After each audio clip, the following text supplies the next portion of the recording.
Barbie Porteza, abay masaya sa kanyang post, Mr. David Licauco. Sa lahat ng mga legit na nagmamahal at sumusubaybay sa mga updates po natin, maraming salamat po sa inyong panonood. At ngayong araw, ito na pag-usapan natin dahil nag-post nga si Miss Barbie Porteza sa kanyang IG account kung saan nagpapasalamat siya dahil it's a wrap it up sa kanila pong kanilang taping na ginagawa, yung kanyang project, upcoming project na paparating. And talagang sobrang happy nga isang Miss Barbie dahil may na-fulfill na naman siyang another ngayong araw. Pero alam niyo po ba na mas happy ang ilan sa mga Barda fans dahil sa sunod-sunod na mga paayuda ni Barbie at saka ni Mr. David Licauco. Si David po kasi parang matapos ating ihayag sa inyo na yung pamilya po ni David Licauco ay unti-unti na po na fina-follow yung IG account netong si Miss Barbie na bagay na hindi nila ginawa dati. Pero sa ngayon talaga nagpapakita sila kung gaano nila sinusuportahan si Miss Barbie Porteza at kung gaano nila tinatanggap ito. Dito naman po sa IG account naman ng mami netong si Miss Barbie Porteza ay pina-follow niya na rin si Mr. David Licauco. I don't know sabihin niyo sa akin kung mali ako kung ngayon lang ba niya finalo si David or dati pa. Pero as far as I remember is talagang parang wala pang followan na nagaganap. And dito po sa isang interview ni Mr. David Licauco ay talaga napakarami pong revelation dahil sinabi lang naman parang in-interview po si Mr. David Licauco patungkol po dun sa kanyang parang yung kitaan niya, no? Sabi dyan, David Licauco kumita ng 50 million sa isang taon. Ganito po katindi, no? Dahil isang tanong sa kanya na sabing gano'n na mayagpag sa showbiz career ni Kapuso after pambansang Ginoo. David Licauco ngayon, kasabay nito pinagsisikapan din niya ang iba't iba niyang mga negosyo. Nasa industriya ng food and beverages sa mga negosyo ni David. May 3 branch na ang kanyang Korean style fast food brand na Kuya Korea, habang 2 naman ang branches ng inyong restaurant na Sobra Cafe. Bukod dito, meron din siyang sideline na construction.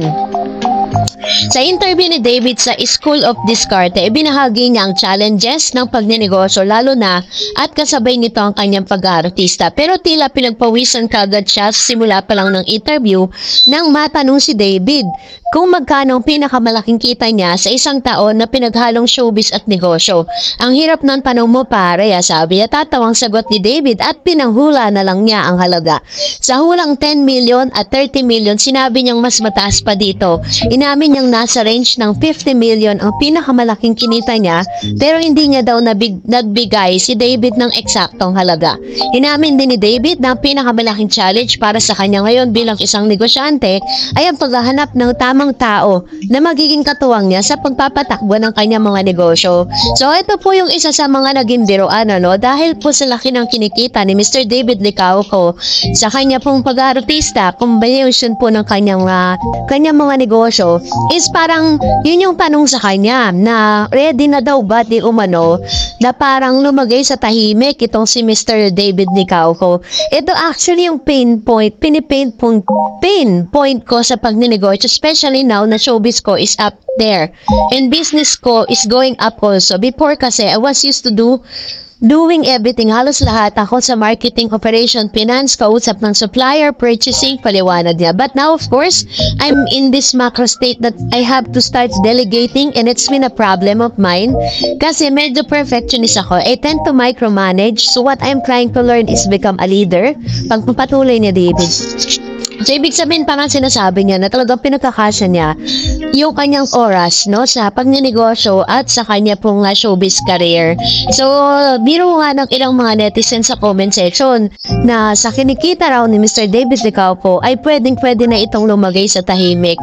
Sabay tagpo sa pangalan nitong si Miss Barbie Porteza. So, ano kaya ang mararamdaman, yung isa Barbie Porteza patungkol sa bagay nito? Mag-comment po kayo sa comment section. At ngayon naman, magbasa tayo ng ilan sa mga komento ninyo patungkol sa ating latest updates. First comment coming from Miss Victoriana Gonzalez. Nako, tigilan na Alden. Basta kay David lang si Barbie. And sabi ni Miss Yanin Robles, lahat na lang nung madikit, ipapareha boyfriend. Baka pati si Boy Abunda ikabit na dentro.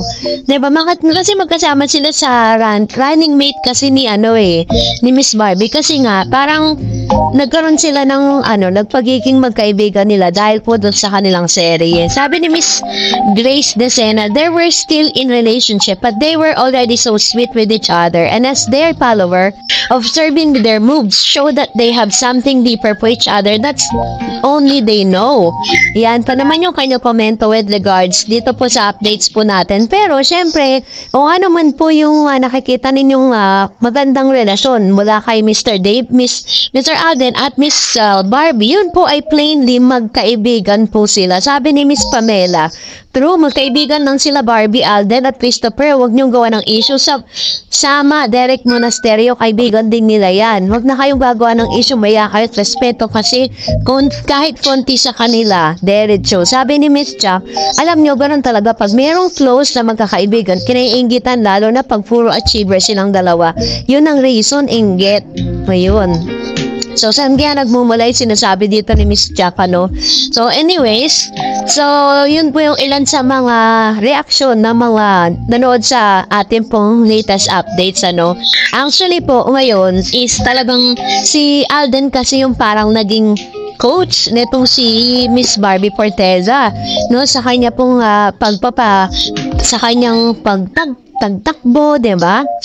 And also, sabi ni Miss Mirna, wag sila magsasabi kay Barbie dahil yumaman siya sa sarili niyang pagsisikap. Tatlo silang magkakaibigan, Alden at Christopher. Sinabi na din ni Alden magkaibigan lang sila. Sabi ni Miss Monix, hindi pa ba Alden kay Barbie magkuya lang sila? Oo nga naman, diba? Parang, ang awkward naman na pati yung magkaibigan pinag-iisipan ng hindi maganda, diba? Tuloy, kapag po nakarating yan kay Alden or kay Miss Barbie Forteza, syempre awkward na yan dahil nai-issue silang dalawa. So, ngayon, magkakaroon tuloy ng ng parang ayaw na nila ulit magkita or magkasama, diba? Sabi ni Miss Lila, sila talaga kasi kitang-kita naman talaga na nagmamahal at sila barda lang kami. Salamat sa ayuda at ikaw Sanya, gumising ka. Sabi ni Miss Anita Diaz, Barbie is self-made. The old Chinese tradition has been broken long time ago. Any man or family and whatever NTCT will be so proud to have Barbie. She's self-made and have achieved more than what they rich kids have. They are more dependent on their future inheritance. Love Barda so much. Actually, totoo yan. Kasi ilang taon pa lang si Barbie, talagang kumakayod na siya. At the same time, talagang nakilala talaga siya. Lahat ng mga nakikita natin ngayon, lahat yan pinaghirapan niya. Diba? At wala po yung inasa yun sa mga collab team niya. Sabi ni Miss Delia Bautista, sila talaga kasi